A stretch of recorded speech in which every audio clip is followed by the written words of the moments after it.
Welcome back to another episode of Harmonious at Lunch, the show that fuels your business success. I'm Brandon Gano, your host and guide through the world of harmonious business growth. Today, we're unlocking powerful strategies with industry experts to help your business thrive. If you're a business owner, entrepreneur, or executive, you are in the right place. Join me and our incredible guests today on the journey to clarity, growth, and success. It is time to revolutionize your approach to business. Let's dive in with another episode of Harmonious at Lunch.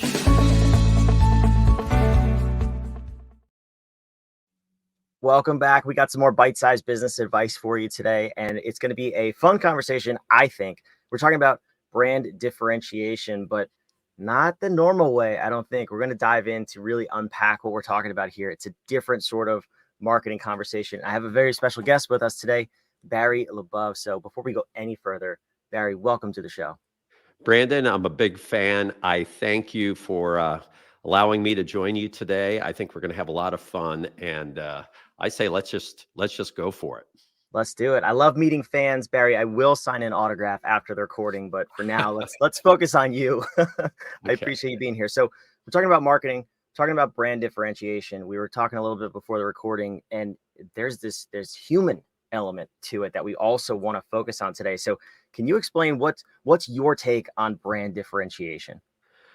I appreciate you asking that. Differentiation is the one word I focus on in my life, in my career. So, it's 15 letters, it's 6 syllables, it's a mouthful. Sometimes I'm on podcasts and they can't even pronounce the word. And I go, oh my gosh. But here's what's fascinating about differentiation. And that is, it's not just about your brand or your product. It's about humans. And that's where it gets so exciting. Differentiating your brand, whether you're a small company, whether you're a multi-billion-dollar company, is very, very critical, because otherwise you become a commodity. And the world wants you as a brand to become a commodity. And the world wants the employee, the person who works somewhere, to be disillusioned. They want you to feel like, you're nothing. You're just a cog in the wheel. And what's so beautiful is what my company gets to do, and I think it's an honor to do this, is we don't try to create, we discover what makes a brand and its products unique. And we have a process for that. Once we do it, Brandon, this is where it gets so incredibly exciting. We make sure that we name that differentiation, and we share it and celebrate it. And I mean celebrate it with the most important people in the world. And that's not your customer. That's your employee. It's the person who builds or services your product. Could be the distribution network that sells your product. We celebrate it with the most important people, because they need to understand what they're doing actually has significance. I'm not just making another widget. There's a purpose for this, and there's a reason we do it this way, and I actually play a meaningful role. So differentiation, the way we focus on it at our company, is we discover what makes a brand or product distinct. We then articulate it so that you can repeat it, and then we begin the celebration process with the most important people, and then, yes, we'll launch it out to the world. That's so awesome. And I've already decided we don't have enough time in this conversation to ask all the questions that I want to ask, because this is such an important topic and one that could be unpacked for like 3 hours. So let's start here, because I come from a business and an industry that is heavily commoditized. And my sole focus in running that business prior to me selling it was I had to find a way for this to not be a commodity, because everybody loses when you're a commodity. The employees lose, the owner loses, the clients lose. So that was my focus for a number of years. And we happened to find a way to do that. And we were able to charge more than our competitors. We didn't even have people bringing us quotes and prices from other people at that point, because it was known that we were not selling the same thing, even though really we were. So I'm curious to find your process behind this, because so many people need to hear this conversation. And it's my passion to get it to the world for people like you to get your message to the world. So where do we start when you walk into a company and they're like, nope, sorry, I'm selling real estate, I'm selling insurance, I'm selling CPA services. Like, it is what it is. How do you start unpacking what they're really selling? Well, one thing, it really occurred to me as you were talking there that when you think about people who have a tattoo, let's say a Harley Davidson tattoo or a tattoo that says the Marines, I mean, that's something, right? Nobody has the tattoo of a commodity on them. Nobody has a commodity as a tattoo. And we do not want that, whether that tattoo is on their body or it's in their heart. We want them to feel like what they're doing and what they represent is actually valuable. So, what we do, our process, we have 5 steps, and 2 of them are extremely rare. Nobody does one of them. Nobody does. But in a nutshell, we will meet with the company, the brand leaders, the individuals who founded the company, if they're still around, employees, customers, and we're going to listen. We listen for certain words. We try to find what is the magic in what that company does. And one thing we do, and this is important for your audience, we don't just ask, okay, what do they need to do differently? I mean, we'll ask that. But we ask a better question than that, which is, what should they never change? What are they doing that you as an employee, you as a customer, do not want them to change? Because entrepreneurs, yeah, I'm an entrepreneur. I'm willing to change it all. And it's like, okay, but stop. Sometimes you're doing something great. So we listen to them. That's step 1. Step 2, nobody does. And if anybody out there does, please get a hold of me. Let's have a talk about it. I can't wait to hear what the conversation would be. The second step is we call a technical immersion. And that's whether or not you're at a manufacturing plant or you're a service facility. Doesn't matter. We go inside the company itself, the plant, the physical facility, whatever it is, and we learn what is unique. We identify, we discover, is it a unique process? Is it a unique technology? Is it a metallurgy? What is it that is unique that you're doing? What are the ingredients in your product or the features that you pay a little extra money for that you think really make a difference? Well, hold on a minute. That may be a differentiation. You're paying extra money. You're going through extra steps. After that, we then come back after we've learned all about the product and the service and what's inside it, as well as what's inside the hearts of the people involved with it. We come up and we say, okay, here's what we found. These are the potential differentiators. The client and our team will then decide on 3 to 5 of them as a rule. Then we go to what's normal for most agency. We may end up producing logos or a new website or photography. Okay. After we finish that, then we get to the very rare step that very few companies do, and that is the internal launch. We launch it internally to every single individual involved so they understand what this is about. You don't want to launch a new product or relaunch your brand and have the people who are building it or making it go, yeah, I don't know what it is. Nobody told me about it. Yeah, I heard we have a new name for that product. You don't want that. You want the opposite. You want someone to say, hey, Brandon, how come you guys did such and such?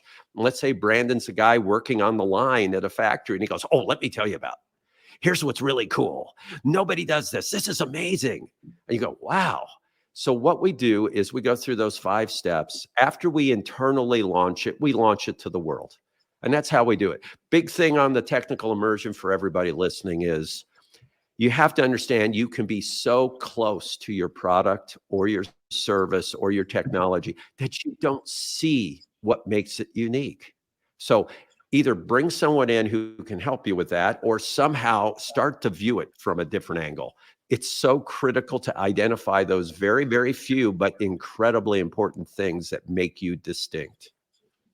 Yeah, that step is super important too, because you're right. You can't see the forest through the trees, as the saying goes, and that's why people like you and me are employed and have businesses, because we are the outside set of eyes. And what I always like to say is, on that same line, we ask the stupid questions, the stuff where it's like so obvious to everybody in the company.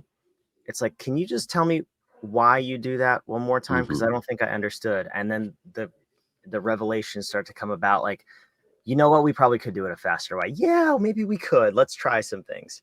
Yeah, I want Brandon, to, what you're saying, I'm going to tell you, because your business is a great business. That's exactly what you bring to your customers, because you're that fresh set of eyes that says, okay, wait a minute, this is what I'm seeing. And then you're asking the questions because you care. And many times, I know with your business, you actually inspire your clients because they go, oh my gosh, that's an opportunity for us. But it's been right in front of them all along.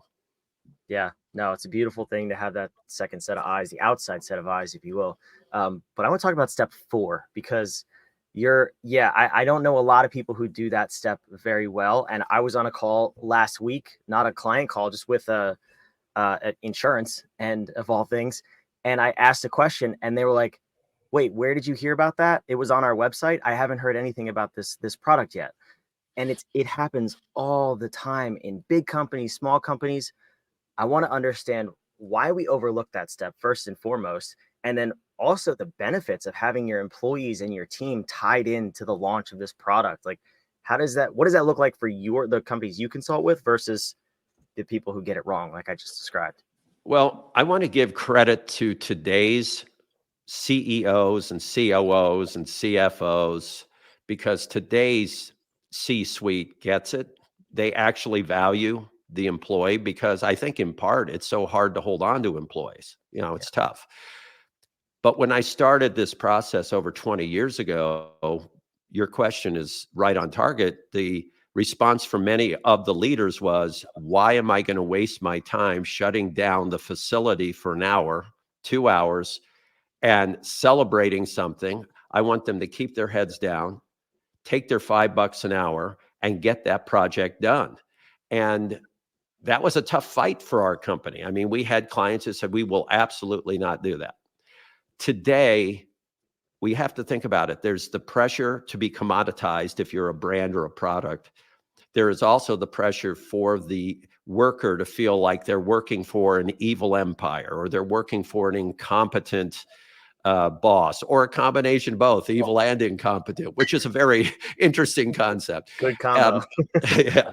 And so we have to realize there are all those pressures. And one thing that solves this is engaging the humans who are involved in what you're doing. But you have to believe you're doing something unique. So in all candor, if a client says, we do nothing unique, we're not special, my company either finds something they're doing that they're just not counting on or looking at very closely, or we say, well, we cannot help you because this is not possible. But we'll usually find distinctiveness and all. And I'll say one more thing. Many leaders of companies are beating themselves up every day because, we're not getting the market share. We're not that special. And, I think we're overpriced and, we could do better and our quality's a little low.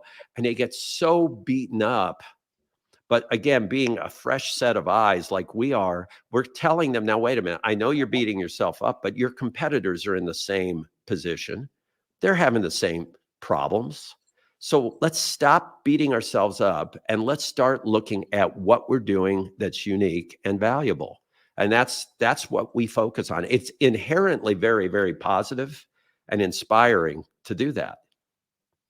Yeah, and I love that word, inspiring. So this is kind of what we run into in this scenario is because we'll work with a number of different leaders and CEOs, the ones who, just like you just described, they're very hard on themselves, their companies, they always want to be better. And I think that's a beautiful quality in entrepreneurs in general, that we strive to be better. That's fantastic. The downside of that is that it could demoralize your team. Your employees aren't always there to be better. They just want to feel like they're contributing to something. So in our business architecture, the name of the show, Harmonious, the I stands for inspire, which is what people traditionally would call leadership. We just believe leaders should inspire, not just lead. How do you, when you're going in and working, you're finding these unique, the differentiators in the companies, do you ever kind of push the leader aside and go right to the team and kind of build them up and say, no, this is what it is. This is what sets you apart, sets your company apart. And does that tend to pull the leader along with them? Or do you focus always top down and make sure the leader inspires first? No, we work with the entire team because sometimes the leader might be a numbers person. He is brought in to go fix certain things within that company.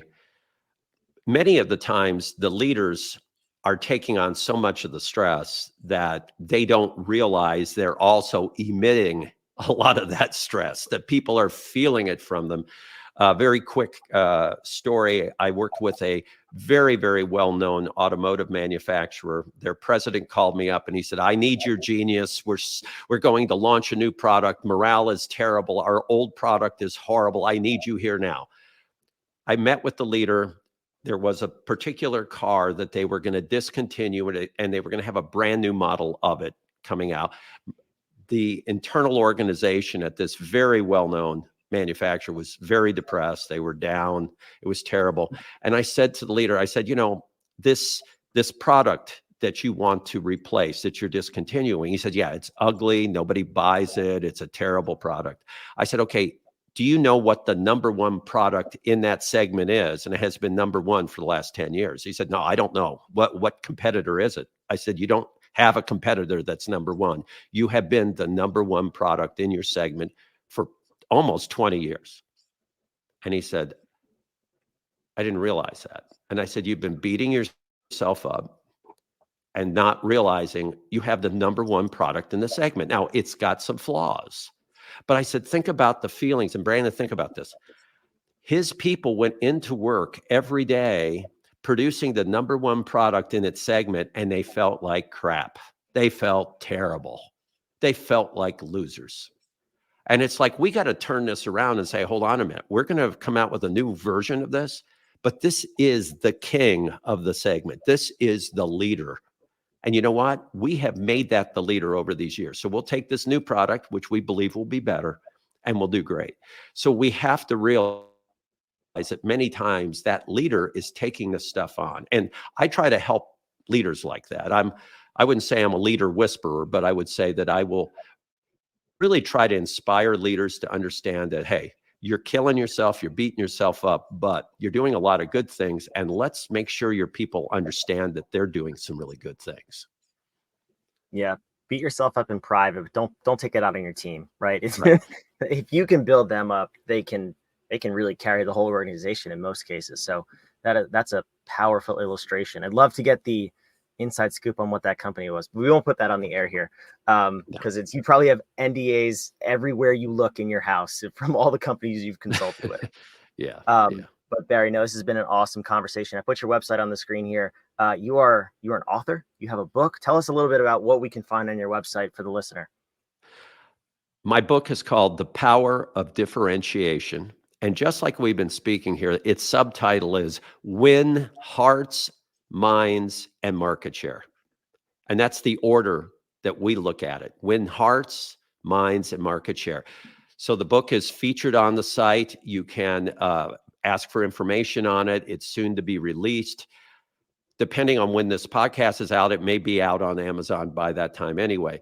The thing is, go to the site. There's some free documents you can download. And if you want to start a conversation with me, that's great. It can be fun. It doesn't have to be transactional. I'm happy to connect with people. That's so awesome. I appreciate that. Now, Barry, what I like to do is this question or this podcast is really focused on questions. And our philosophy at What If is you ask powerful questions, you get powerful answers. If you can see me, for those of you watching, you can see me too. There's a giant upside down question mark that is obnoxiously lit up behind my head. I love questions. So Barry, the question for you is to give me a question based on this whole interview. We went a number of different ways. What is the one question a listener can take away and think about for the rest of their day to get themselves and their business moving in the right direction or take a giant leap forward from just this little 20-minute episode? All right. So here's the question I want the listeners to ask themselves. If it was 3 years from today and I'm sitting right here and I felt like my company and my team made phenomenal strides that I'm so proud of, what has happened in those 3 years? So think about it again. It's 3 years from today.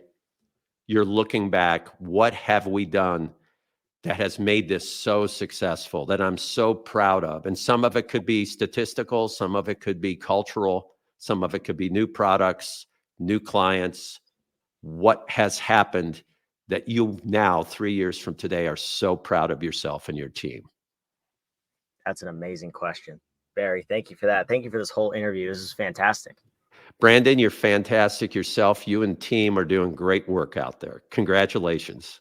I appreciate it. For those of you watching, listening, wherever you are, make sure you subscribe. We want to make sure to keep bringing this daily nonsense of Harmonious at lunch to you so we can disrupt the way you think about your business and help you get outside that box. Keep moving your business forward. We want you to win as bad as you want to win.